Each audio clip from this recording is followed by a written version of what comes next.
पंचम अध्याय। देवताओं द्वारा देवी की स्तुति। चंडमुंड के मुख से अंबिका के रूप की प्रशंसा सुनकर शुंभ का उनके पास दूत भेजना और दूत का निराश लौटना। इस चरित्र के रुद्र ऋषि हैं, महासरस्वती देवता हैं, अनुष्टुप छंद है, भीमा शक्ति है, भ्रामरी बीज है, सूर्य तत्व है और शामदेव स्वरूप है।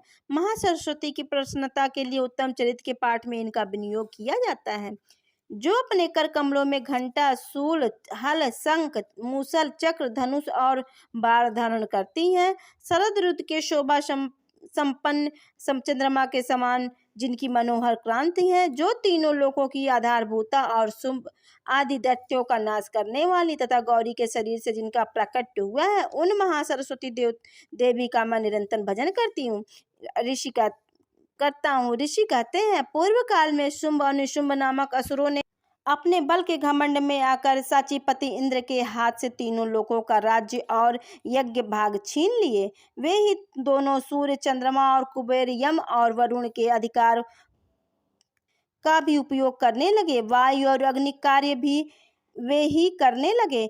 उन दोनों ने सब देवताओं को अपमानित, राजभ्रष्ट, पराजित तथा अधिकारहीन करके स्वर्ग से निकाल दिया। उन दोनों महान असुरों ने तिरस्कृत देवताओं ने अपराजिता देवी का स्मरण किया और सोचा, जगदम्बा ने हम लोगों को वर दिया था कि आपत्ति काल में स्मरण करने पर हम तुम्हारी सब आपत्तियों का तत्काल नाश कर दूंगी। यह विचार करके देवता गिरिराज हिमाचल पर गए और महाभगवती विष्णु माया की स्तुति करने लगे। देवता बोले, देवी को नमस्कार है, महादेवी शिवा को सर्वदा नमस्कार है, प्रकृति एवं भद्रा को प्रणाम है। हम लोग नियम पूर्वक जगदम्बा को नमस्कार करते हैं, रौद्र को नमस्कार करते हैं, नित्या, गौरी एवं धात्री को बारंबार नमस्कार है। ज्योतिषमयी रूपी चंद्र स्वरूपिणी और मुख स्वरूपा देवी को संतत प्रणाम है। शरणागतों का कल्याण करने वाली बुद्धि एवं सिद्ध रूपा देवी को हम बारंबार नमस्कार करते हैं। नैरेत्री राक्षसों की लक्ष्मी, नैरेत्री राजाओं की लक्ष्मी तथा सर्वाणी शिव पत्नी स्वरूपा आप जगदम्बा को बारंबार नमस्कार है। दुर्गा परा जो दुर्गम संकट से पार उतरने वाली है। सारा सर्वकारिणी ख्याति कृष्णा और धूम्रा देवी को सर्वदा नमस्कार है। अत्यंत सौम्य एवं अत्यंत रौद्र रूपा देवी को बारंबार नमस्कार है। उन्हें हम बारंबार नमस्कार प्रणाम करते हैं। जगत की आधारभूता कृति देवी को बारंबार नमस्कार है। अत्यंत सौम्य तथा अत्यंत रौद्र रूपा देवी को बारंबार नमस्कार है।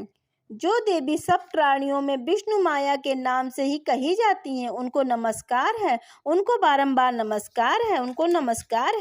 जो देवी सब प्राणियों में चेतना कहलाती है, उनको नमस्कार है, उनको नमस्कार है, उनको बारंबार नमस्कार है। जो देवी सब प्राणियों में बुद्ध रूप से स्थित है, उनको नमस्कार है, उनको नमस्कार है, उनको बारंबार नमस्कार है। जो देवी सब प्राणियों में निद्रा रूप से स्थित है, उनको नमस्कार है, उनको नमस्कार है, उनको बारंबार नमस्कार है। जो देवी सब प्राणियों में क्षुधा रूप से स्थित है, उनको नमस्कार है, उनको नमस्कार है, उनको बारंबार नमस्कार है। जो देवी सब प्राणियों में छाया रूप से स्थित है, उनको नमस्कार है, उनको नमस्कार है, उनको बारंबार नमस्कार है। जो देवी सब प्राणियों में सक्त रूप से स्थित है, उनको नमस्कार है, उनको नमस्कार है, उनको बारंबार नमस्कार है। जो देवी सब प्राणियों में तृष्णा रूप से स्थित है, उनको नमस्कार है, उनको नमस्कार है, उनको बारंबार नमस्कार है। जो देवी सब प्राणियों में शांत रूप से क्षमा भाव में स्थित है, उनको नमस्कार है, उनको नमस्कार, उनको बारंबार नमस्कार है। जो देवी सब प्राणियों में जात रूप से स्थित है, उनको नमस्कार है, उनको नमस्कार, उनको बारंबार नमस्कार है। जो देवी सब प्राणियों में लज्जा रूप से स्थित, उनको नमस्कार है, उनको नमस्कार है, उनको नमस्कार, उनको बारंबार नमस्कार है। जो देवी सब प्राणियों में शांत रूप से स्थित, उनको नमस्कार है, उनको नमस्कार, उनको बारंबार नमस्कार है। जो देवी सब प्राणियों में श्रद्धा रूप से स्थित, उनको नमस्कार, उनको नमस्कार, उनको बारंबार नमस्कार है। जो देवी सब प्राणियों में शांत रूप से स्थित, उनको नमस्कार है, उनको नमस्कार, उनको बारंबार नमस्कार है। जो सब प्राणियों में लज्जा रूप से स्थित है, उनको नमस्कार है, उनको नमस्कार, उनको नमस्कार, उनको बारंबार नमस्कार है। जो देवी सब प्राणियों में श्रद्धा रूप से स्थित, उनको नमस्कार है, उनको नमस्कार, उनको बारंबार नमस्कार है। जो देवी सब प्राणियों में क्रांति रूप से स्थित है, उनको नमस्कार है, उनको नमस्कार, उनको बारंबार नमस्कार। जो देवी सब प्राणियों में क्रांत रूप से स्थित है उनको नमस्कार है, उनको नमस्कार, उनको बारंबार नमस्कार है। जो देवी सब प्राणियों में लक्ष्मी रूप से स्थित है उनको नमस्कार है, उनको नमस्कार, उनको बारंबार नमस्कार है। जो देवी सब प्राणियों में मृत रूप से स्थित है उनको नमस्कार है, उनको नमस्कार, उनको बारंबार नमस्कार है। जो देवी सब प्राणियों में स्मृत रूप से स्थित है उनको नमस्कार है, उनको नमस्कार, उनको बारंबार नमस्कार है। जो देवी सब प्राणियों में दया रूप से स्थित है उनको नमस्कार है, उनको नमस्कार, उनको बारंबार नमस्कार है। जो देवी सब प्राणियों में तिष्ठ रूप से स्थित है उनको नमस्कार है, उनको नमस्कार, उनको बारंबार नमस्कार है। जो देवी सब प्राणियों में माता रूप से स्थित है उनको नमस्कार है, उनको नमस्कार है, उनको बारंबार नमस्कार है। जो देवी सब प्राणियों में भ्रांत रूप से स्थित उनको नमस्कार है, उनको नमस्कार, उनको बारंबार नमस्कार है। जो देवी जो जीवों की इंद्रिय वर्ग कोई अधिष्ठात्री देवी सब प्राणियों को में सदा व्याप्त रहने वाली हैं उन व्याप्त देवी को बारंबार नमस्कार है। जो देवी चैतन्य रूप से इस संपूर्ण जगत को व्याप्त करके स्थित हैं उनको नमस्कार है, उनको नमस्कार, उनको बारंबार नमस्कार है। पूर्व काल में अपने अदृष्ट की प्राप्ति होने से देवताओं ने जिनकी स्तुति की तथा देवराज इंद्र ने बहुत दिनों तक जिनका सेवन किया, वह कल्याण की साधनभूता ईश्वरी हमारा कल्याण और मंगल करे तथा सारी आपत्तियों का नाश कर डालें। दैत्यों से सताए हुए हम सभी देवता जिन परमेश्वरी को इस समय नमस्कार करते हैं तथा जो भक्ति से विनम्र पुरुषों द्वारा स्मरण की जाने पर तत्काल ही संपूर्ण विपत्तियों का नाश कर देती हैं, वे जगदम्बा हमारा संकट दूर करें। ऋषि कहते हैं, राजन, इस प्रकार सब देवता स्तुति कर रहे हैं। उस समय पार्वती देवी गंगा जी के जल में स्नान करने के लिए वहां आई। उन सुंदर भावों वाली भगवती ने देवताओं से पूछा, आप लोग यहाँ किसकी स्तुति करते हैं? तब उन्हीं की शरीर कोश से प्रकट हुई शिवा देवी बोली, शुंभ दैत्य से तिरस्कृत और युद्ध में निशुंभ से पराजित हो यहाँ एकत्रित हुए ये समस्त देवता यह मेरी ही स्तुति कर रहे हैं। पार्वती जी के शरीर कोश से अंबिका का प्रादुर्भाव हुआ, इसलिए वे समस्त लोकों में कौशिकी कही जाती हैं। कौशिकी के प्रकट होने के बाद पार्वती देवी का शरीर काले रंग का हो गया तथा वे हिमालय पर रहने वाली कालिका देवी के नाम से विख्यात हुई। तदंतर शुंभ निशुंभ के वृत्त चंड मुंड वहां आए और उन्होंने परम मनोहर रूप धारण करने वाली अंबिका देवी को देखा। फिर वे शुंभ के पास जाकर बोले, महाराज, एक अत्यंत मनोहर स्त्री है जो अपनी दिव्य कांति से हिमालय को प्रकाशित कर रही है। वैसा उत्तम रूप कहीं किसी ने भी नहीं देखा होगा। असुरेश्वर, पता लगाइए वह देवी कौन है और उसे ले आइए।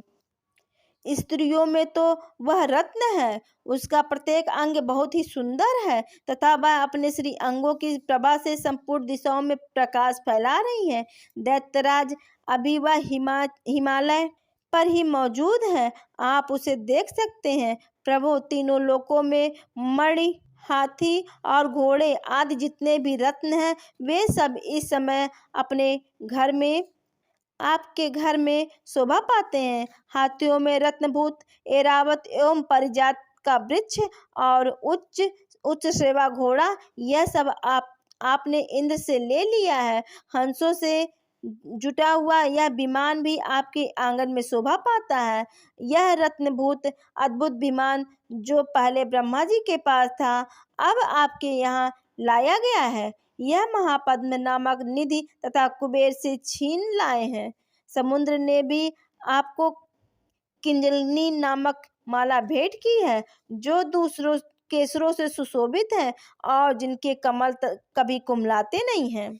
सुवर्ण की वर्षा करने वाला वरुण का छत्र भी आपके घर में शोभा पाता है।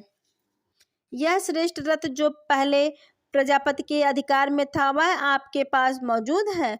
दैत्येश्वर, मृत्यु की उद्क्रांतिदा नाम वाली शक्ति भी आपने छीन ली है तथा वरुण का पास और समुद्र में होने वाले यह सब प्रकार के रत्न आपके भाई निशुंभ के अधिकार में है। अग्नि ने भी स्वतः सिद्ध किए हुए 2 वस्त्र आपकी सेवा में अर्पित किए हैं। दैत्यराज, इस प्रकार सभी रत्न आपके आपने एकत्र कर लिए हैं। फिर जो यह स्त्रियों में रत्न रूप कल्याणमयी देवी है, इसे आप क्यों नहीं अपने अधिकार में कर लेते हैं। ऋषि कहते हैं, चंडमुंड का यह वचन सुनकर शुंभ ने महादैत्य सुग्रीव को दूत बनाकर देवी के पास भेजा और कहा, तुम मेरी आज्ञा से उसके सामने ये बातें कहना और ऐसा उपाय करना जिससे प्रसन्न होकर वह शीघ्र ही यहाँ आ जाए। वह दूत पर्वत के अत्यंत रमणीय प्रदेश में जहाँ देवी मौजूद थी वहां गया और मधुरवाणी से कोमल वचन बोला। दूत बोला, देवी दैत्यराज शुंभ इस समय तीनों लोकों के परमेश्वर हैं। मैं उन्हीं का भेजा हुआ दूत हूँ और यहाँ तुम्हारे ही पास आया हूँ। उनकी आज्ञा सदा सब देवता एक स्वर से मानते हैं, कोई उनका उल्लंघन नहीं कर सकता है। वे संपूर्ण देवताओं को परास्त कर चुके हैं। उन्होंने तुम्हारे लिए जो संदेश भेजा है उसे सुनो। संपूर्ण त्रिलोकी मेरे अधिकार में है। देवता भी मेरी आज्ञा के अधीन चलते हैं। संपूर्ण यज्ञों के भागों को मैं ही पृथक पृथक भोगता हूँ। तीनों लोकों में जितने श्रेष्ठ रत्न हैं वे सब मेरे अधिकार में हैं। देवराज इंद्र का वाहन ऐरावत जो हाथियों में रत्न के समान है मैंने छीन लिया है। क्षीर सागर मंथन करने वाला जो ऐश्वरत्न उत्सव प्रकट हुआ था उसे देवताओं ने मेरे पैरों में पड़कर समर्पित कर दिया। हे सुंदरी, इनके सिवा और भी जितने रत्नभूत पदार्थ देवताओं, गंधर्वों और नागों के पास थे वे सब मेरे ही पास आ गए हैं। देवी, हम लोग तुम्हें संसार की स्त्रियों में रत्न मानते हैं, अतः तुम हमारे पास आ जाओ, क्योंकि रत्नों का उपयोग करने वाले हम ही हैं। चंचल कटाक्षों वाली सुंदरी, तुम मेरी या मेरे भाई महापराक्रमी निशुंभ की सेवा में आ जाओ, क्योंकि तुम रत्न स्वरूपा हो। मेरा वरण करने से तुम्हें तुलना रहित महान ऐश्वर्य की प्राप्ति होगी। अपनी बुद्धि से यह विचार करके तुम मेरी पत्नी बन जाओ। ऋषि कहते हैं, दूत के यूं कहने पर कल्याणमयी भगवती दुर्गा देवी जो इस जगत को धारण करती है मन ही मन गंभीर भाव से मुस्कुराई और इस प्रकार बोली। देवी ने कहा, दूत, तुमने सत्य कहा है, इसमें तनिक भी मिथ्या नहीं है। शुंभ तीनों लोकों का स्वामी है और निशुंभ उसी के समान महापराक्रमी है, किंतु इस विषय में मैंने तो जो प्रतिज्ञा कर ली है उसे मिथ्या कैसे करूं। मैंने अपनी अल्प बुद्धि के कारण पहले से ही जो प्रतिज्ञा कर रखी है उसे सुनो। जो मुझे संग्राम में जीत लेगा, जो मेरे अभिमान को चूर्ण कर देगा और संसार में जो मेरा समान बलवान होगा वही मेरा स्वामी होगा। इसलिए शुंभ अथवा महादैत्य निशुंभ स्वयं ही यहाँ पधारे और मुझे जीतकर शीघ्र ही मेरा प्राण ग्रहण कर ले। इसमें विलंब की क्या आवश्यकता है। दूत बोला, हे देवी, तुम घमंड में भरी हो, मेरे सामने ऐसी बातें न करो। तीनों लोकों में कौन ऐसा पुरुष है जो शुंभ निशुंभ के सामने खड़ा हो सके। देवी, अन्य दैत्यों के सामने भी माँ सारे देवता युद्ध में नहीं ठहर सकते, फिर तुम अकेली स्त्री होकर कैसे ठहर सकती हो। जिन शुंभ आदि दैत्यों के सामने इंद्र आदि सब देवता भी युद्ध में खड़े नहीं हुए, उनके सामने तुम स्त्री होकर कैसे जाओगी। इसलिए तुम मेरे ही कहने से शुंभ निशुंभ के पास चलो। ऐसा करने से तुम्हारे गौरव की रक्षा होगी, अन्यथा जब वे केस पकड़कर घसीटेंगे तब तुम्हें अपनी प्रतिष्ठा खोकर जाना पड़ेगा। देवी ने कहा, तुम्हारा कहना ठीक है।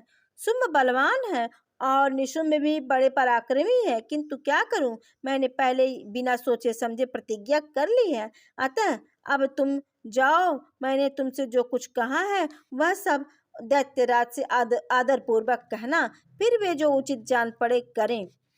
इस प्रकार श्री मार्कंडेय पुराण